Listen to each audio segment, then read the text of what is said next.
강원도 현안과 이슈를 짚어보는 시간입니다. 지난 10월 22일부터 18일간 홍천군 일대에 어린이들을 위한 동심의 공간이 마련돼 큰 화제가 됐었죠. 바로 국내 최초의 어린이 시각예술축제로 주목받은 강원 키즈 트리엔날레인데요. 코로나19에도 불구하고 온오프라인 모두 흥행을 거두는 등 지역 예술제의 모범 사례로 손꼽히고 있습니다. 오늘 이슈 토크에서 강원 키즈 트리엔날레에 대한 자세한 이야기 들어보도록 하겠습니다. 이 스튜디오에 강원문화재단 신지희 강원국제예술제 운영실장 나와 계십니다. 안녕하세요. 안녕하십니까. 네, 실장님, 이게 국내에서 처음 선보인 이 강원 키즈 트리엔날레 먼저 어떤 행사였는지 설명해 주실까요? 네, 저희 강원 키즈 트리엔날레는 그 강원국제예술제의 일환으로 개최되었습니다. 네. 강원국제예술제는 강원도 전역의 예술 공헌화를 목표로 3년 주기로 순회를 하는 그런 네. 행사입니다. 그 대한민국에서 가장 그 고령화의 문제가 지금 가장 선두에 있고요. 그다음에 그 지역 내의 유휴 공간이라든가 이러한 그 지역 내 그 문제점을 시각 예술을 통하여 풀어보고자 하는 그런 노력의 결과가 바로 저희 강원국제예술제이고요. 네. 그 행사의 1차 년도 사업이 강원 작가전으로 작년에 저희가 성공적으로 마쳤고요. 네. 2차 년도 행사가 저희 강원 퀴즈 트리에날레이고 3차 년도 행사가 강원 국제 트리에날레입니다. 이렇게 세 개의 행사가 한 세트로 되어서 강원도 전역을 이렇게 순회하면서 강원도 전역을 공헌화하겠다라는 네. 그런 원대한 목표로 지금 추진 중에 있습니다. 네, 이게 비엔날레는 좀 익숙한데 트리엔날레는 좀 처음 들어보시는 분도 많을 것 같아요. 이 트리엔날레가 뭔지도 설명해 주실까요? 비에날레라는 말 자체가요. 네. 사실은 비라는 말이 이태리 말로 이라는 말이고요. 네. 에날레는 그 해라는 말로 애뉴얼의 그 영어의 이태리 말 버전인데요. 네. 그렇기 때문에 2년마다 개최되는 그런 미술 행사를 비에날레라고 합니다. 그러면 트리에날레는 상상하시겠지만 많은 분들이 이게 나무 축제냐라고 물어보시는 분들도 많았는데요. 네. 사실은 3년마다 열리는 그런 시각예술 행사를 트리에날레라고 지칭을 하게 됩니다. 그러면 네. 이렇게 3년에 한 번씩 열리는 이 트리엔날레 형식을 선택한 이유가 있으실까요? 저희 강원국제예술제라는 이 커다란 행사의 주축은 그 강원도의 유휴 공간을 활용하는 축과요. 네. 그다음에 주민협업 프로젝트라는 그런 축이 있습니다. 이 두 개의 유휴 공간과 주민협업 프로젝트를 서로 그 연결하는 매개가 행사입니다. 네. 그래서 이 세 개의 행사가 1차 년도, 2차 년도, 3차 년도로 그 계속 추진이 됐을 때 한 장소에서 추진이 됐을 때 이 강원도 그나마 그 지역에서 그 공간적인 그리고 주민들과의 협업이 가능하다고 판단을 했기 때문에 그래서 이제 3년 주기의 행사를 그 구상하게 된 거고요. 네. 사실 유형의 그 자산이라고 하는 게 남기고자 하는 시각예술 공간이고요. 그다음에 무형의 자산이라고 하는 것은 주민들과의 같이 그 어떤 연대라든가 그런 문화로서의 향유라는 걸 이제 만끽하게 하는 어떤 그런 부분이라고 생각이 돼요.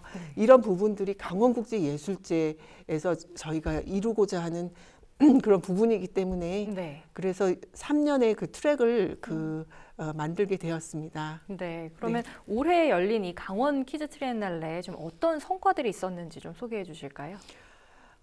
사실 코로나 전국에 이 행사가 이루어졌기 때문에 네.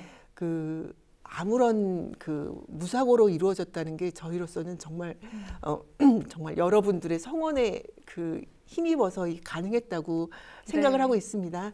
그리고 뭐 수치상으로 말씀을 드릴 것 같으면은 저희 그 자체 그 설문조사에 의하면은 5점 만점에 지금 4.5 정도의 그 지금 수치가 나왔고 네. 그 많은 분들이 이제 좋다고 말씀을 해주셨는데 긍정적인 평가를 해주셨는데요.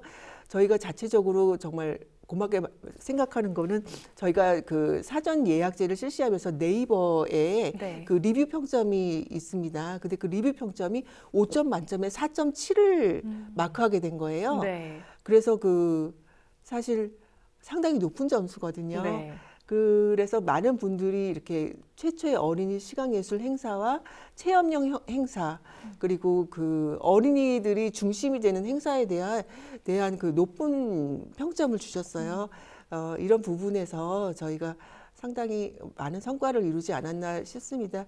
그래서 저희 그뿐만 아니라 그 언론상에서도 진짜 너무 감사하게도 많은 그 언론에서 저희를 이제 보도를 해주셨는데요. 네. 그 기간 동안만 해도 540건의 그 언론 보도가 있었고요. 그다음에 또 한 가지 또 저희가 온 오프라인을 동시 추진하였습니다. 그래서 네. 온라인 상에서의 저희가 행사는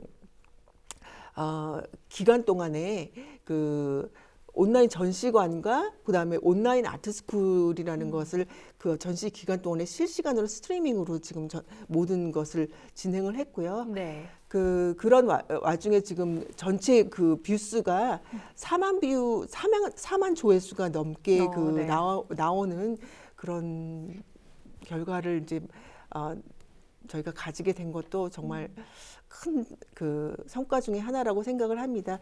그래서 어린이 중심의 그 어떤 행사를 저희가 이룰 수 있었다는 게 가장 중요한 성과가 아닐까. 그리고 지역 주민들과의 어떤 협업이라는 것이 저희로서는 가장 중심되는 그런 뜻깊은 성과라고 생각하고 있습니다. 특히 이게 좀 현장에서도 전시가 진행이 됐잖아요. 장소들이 좀 굉장히 이색적이었습니다. 뭐 홍천을 배경으로 와동분교, 홍천미술관, 그리고 탄약 정비공장에서 전시를 진행하셨는데 이게 각 장소마다 어떤 의미가 담겨 있었고 또 이게 어떤 콘텐츠들로 구성이 됐는지도 말씀해 주실까요? 네, 저희 강원국제예술제가 앞서도 말씀드렸지만 강원도 전역의 그 예술 공원화, 즉 유휴 공간을 활용하여 강원도의 정체성을 이렇게 드러내는 시각예술 축제입니다. 네. 그래서 요번에 그 선정된 세 곳도 그 강원도의 정체성이 반영된 그런 곳이거든요. 첫 번째로 저희가 그 어린이 행사를 했던 홍천미술관은 네. 그 근대 문화유산입니다. 그래서 일제시대 때부터 사용되던 곳이고 이전까지도 관공서로 쓰였던 공간이고요. 정말 아름다운 그런 공간에서 어린이들의 그 영재들의 그 프로젝트가 진행이 됐고요. 네. 그다음에 저희가 온라인으로 어린이 그 공모를 진행을 했습니다.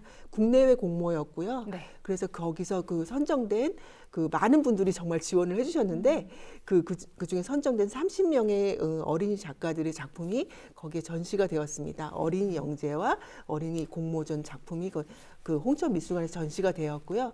그다음에 그 두 번째로 탄약 정비 공장은 군 유휴 공간이죠. 네. 그곳은 사실 6.25 당시에 그 쓰였던 그 탄약을 그곳에서 정비하던 곳입니다.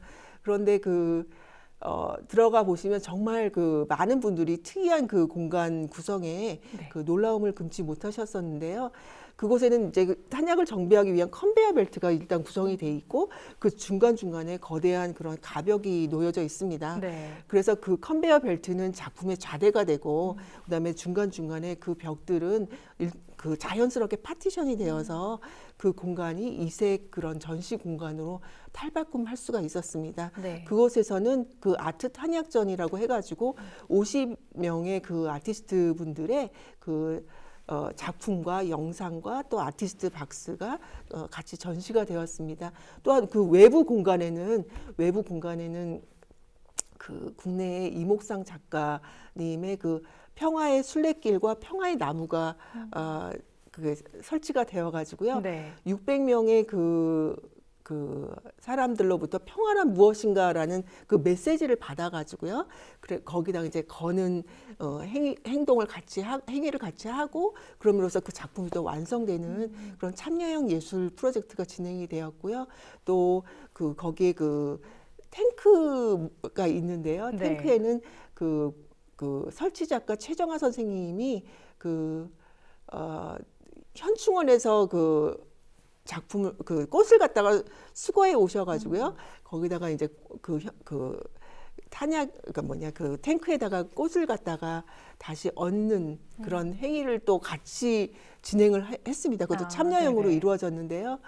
그렇게 함으로써 무기의 무덤에 다시 또 꽃을 헌화하는 우리의 행동을 통해서 다시 또 이렇게 순환하는 그런 순환의 의미를 다시 되새기는 그런 작품도 같이 설치가 되었습니다. 네, 그러니까 지역 유휴 공간을 각 공간마다 특징을 잘 활용한 그런 전시들이 진행이 됐네요. 네, 마지막으로 중요한 공간이 있습니다. 이제 네. 마지막이 이제 세 번째로 와동분교인데요. 네.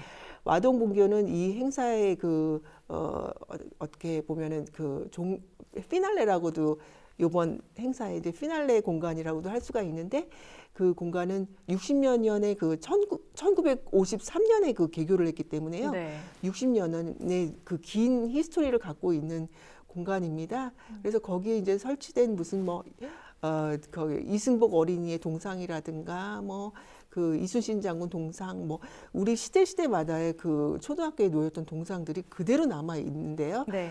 그 공간에 그 교실은 예술 교실로 다시 탈바꿈을 했고요. 그다음에 그 운동장에는 예술 놀이터를 구성을 했습니다. 그래서 정말 놀라운 거는 이전에 그 운동장에 아이 3명이서 이렇게 손을 잡아야지 될 수 있는 그런 커다란 나무가 있었다고 해요. 네. 근데 그 나무가 이제 베어졌는데 요번에 다시 나무라는 그 한석현 작가의 그 죽은 나무로 다시 새롭게 나무를 만드는 예술 놀이터를 만들었어요. 그래서 거기 중앙에 아주 거대한 그 예술 놀이터 나무 작품이 이제 설치가 되었고요. 또 한 가지는 그 와동분교 출신의 그 박대근 작가가 네.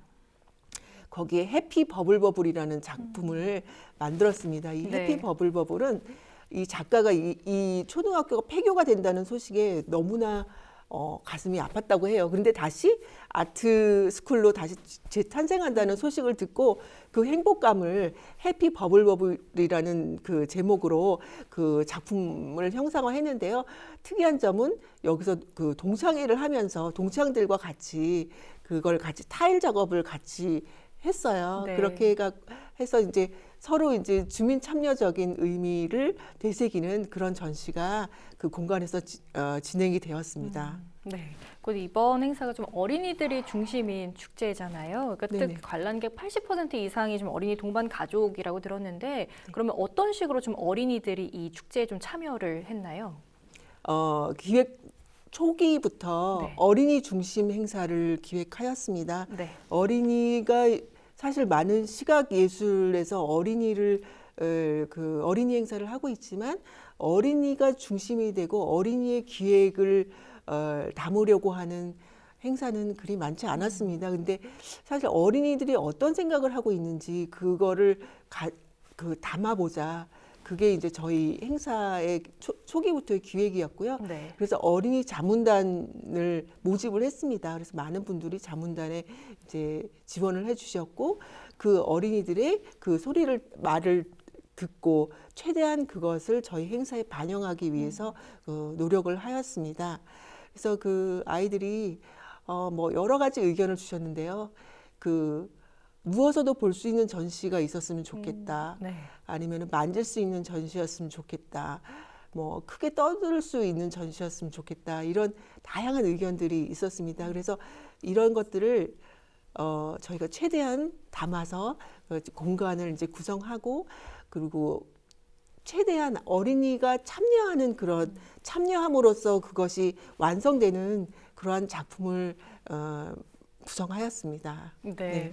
근데 또 인상 깊었던 거는 최연소 방문객은 생후 27일 아기였는데 또 최고령 방문객은 100세 할머니가 또 방문하셨다고 들었어요. 그러니까 남녀노소가 모두 참여했던 축제가 아니었나 싶은데요. 네. 네네. 그러니까 정말 가족분들이 오셔서 이 행사를 즐겨주시는 모습이 가장 아름답고 소중한 순간이었었고요. 네. 많은 그런 부분에서 감사하게 생각하고 있습니다. 네. 이번 축제에는 또 아무래도 코로나19의 영향이 컸을 것 같습니다. 좀 어떻게 대응하셨나요? 행사 초반부터 예기치 못했던 코로나 전국이 되는 바람에 그 행사라는 것을 과연 지속해서 열 수가 있을까라는 고민이 상당히 많았던 것이 사실입니다. 네. 그런데 사실 코로나의 그 최대 희생자는 우리 어린이라는 생각에서요. 어린이의 생각을 모으고 그들의 생각을 또 실현시키고 예술이라는 걸 통해서 서로 또 연대하고 그 예술을 통해서 치유하고 또 행복을 전하고 이 모든 것들을 함에 저희가 멈추거나 좀 머뭇거리지 말고 그냥 나가자. 그 대신에 저희가 다행히 그 두 개의 트랙이라고 할 수 있는 게 주민협업과 유휴공간 트랙이었지 않습니까? 네. 그것에 이제 행사라는 것이 있기 때문에 이 행사를 온라인과 오프라인으로 동시에 추진을 하자. 사실 많은 부분에서 그 두 가지를 추진하는 게 그렇게 쉬운 일은 아니었습니다. 그런데 네. 사전 행사를 다 그 온라인으로 추진을 했는데요. 그래서 그 국내외 작가 그 관련된 설명회라든가 아니면은 아이들을 대상으로 하는 그 포트폴리오 리뷰, 그다음에 아트 캠프라든가 공모전 같은 것들을 다 온라인으로 진행을 하였습니다. 그리고 그 행사 기간 동안에 개막식 그리고 온라인 전시관, 온라인 아트스쿨 같은 것도 실시간 스트리밍을 통해서 온라인으로 이제 그거를 동시에 진행을 했습니다. 그래서 이 코로나 전국임에도 저희가 정말 좋은 성과를 거둘 수 있었던 게 이제 굽히지 않고 처음부터 어린이만을 생각하고 굳건히 나갔던 게 그 이유가 아니었을까 하는 생각을 하고 있습니다. 네. 네. 그리고 또 이번 축제는 또 지역 주민분들의 참여도 많았다고 들었습니다. 뭐 도슨트로 나서는데 뭐 지역민과 함께하는 축제였다고 들었는데 뭐 어떤 식으로 지역 주민분들이 참여하셨나요? 저희가 이제 지역 주민 협업 프로젝트가 이제 중요한 축이라고 말씀을 드렸는데요. 네. 그래서 그 전시장을 관리하시는 업무부터 해서 네. 그 여러 가지 그 거기에서 뭐 그 차를 파신다거나 아니면은 여러 가지 그 저희가 사실 도슨트를 코로나 전국이기 때문에 메인 도슨트를 고용을 한다거나 이러지를 못했습니다. 그래서 지역민들이 자기의 그 공간마다를 그 작품에 대한 인지를 확실히 하시고 그 관람객이 왔을 때 그거를 너무나 친절하게 그 작품 설명을 해주셨어요. 네. 그래서 사실 그 네이버 평점에서도 그런 언급, 지역민들, 어르신들이 너무 친절하게 모든 설명을 해주셨다라는 것으로 그 평가가 아주 높았습니다. 또한 그 SNS 이벤트를 통해서 그 저희가 홍천에서 개최를 했는데 홍천사랑 상품권을 이제 지급을 하고 그 홍천사랑 상품권이 지역 내에서 이제 퍼질 수 있는 그런 SNS 이벤트도 행사 기간 동안에 그 개최를 하였고요. 그다음에 또 특히 홍천 맘카페라든가 이런 그 여러 그 단체들의 그 참여도 상당히 많이 해주셨고 또 응원도 많이 해주셨습니다. 그러면 앞으로 이 강원국제예술제 어떻게 추진하시게 되나요? 네, 강원국제예술제는 지금 3년 행사의 이제 마무리 단계로 기존에 그 했던 1차 연대 강원 작가전과 강원 키즈 트리날레의 그 아카이브 전시가 함께 개최가 될 예정이고요. 네. 그다음에 그 국제 트리에날레다 보니까 국제적인 그런 어떤 연결고리를 그러니까 지역과 그 세계를 잇는 그런 글로컬라이제이션이라는 그 맥을 또 저희 국제 트리에날레를 통해서 이루고자 하는 게 이번 행사의 그 중요한 모토라고 할 수가 있겠습니다. 네. 그러면 마지막으로 이제 도민분들, 시청자분들에게 하고 싶은 말씀으로 앞으로 계획 간단히 말씀해 주실까요? 코로나19와 인터넷을 통해서 저희 지역의 그 컨텐츠가 어느 때보다도 중요한 자산이 되었습니다. 이제 지역과 세계를 잇는 그러한 중요한 가교가 저희 강원국제예술제를 통해서 한 발짝 성큼 다가온 것 같습니다. 여러분 그 저희 강원국제예술제에 많은 응원 부탁드리고요. 앞으로 그 이제 내년도에 있게 될 강원국제 트리에날레 많은 응원 부탁드리겠습니다. 그 맛있는 밥상을 차려놨을 때 그 객들만 와서 먹으면 정말 속상합니다. 우리 지역민들께서 함께 즐기고 같이 그 함께하는 그런 축제로 저희 강원국제예술제가 성장할 수 있도록 여러분들께서 함께 힘을 실어 주셨으면 감사하겠습니다. 감사합니다. 네. 네, 문화올림픽 레거시로서 브랜드 강원과 홍천을 홍보하고 축제의 패러다임을 바꾼 강원 키즈 트리엔날레. 단순히 먹고 즐기는 축제가 아닌 강원도의 정체성을 반영한 시각예술 행사로서 지역과 세계를 잇는 가교 역할을 해줬으면 하는 바람입니다. 지금까지 강원문화재단 신지희 강원국제예술제 운영실장님 함께했습니다. 오늘 말씀 고맙습니다. 감사합니다.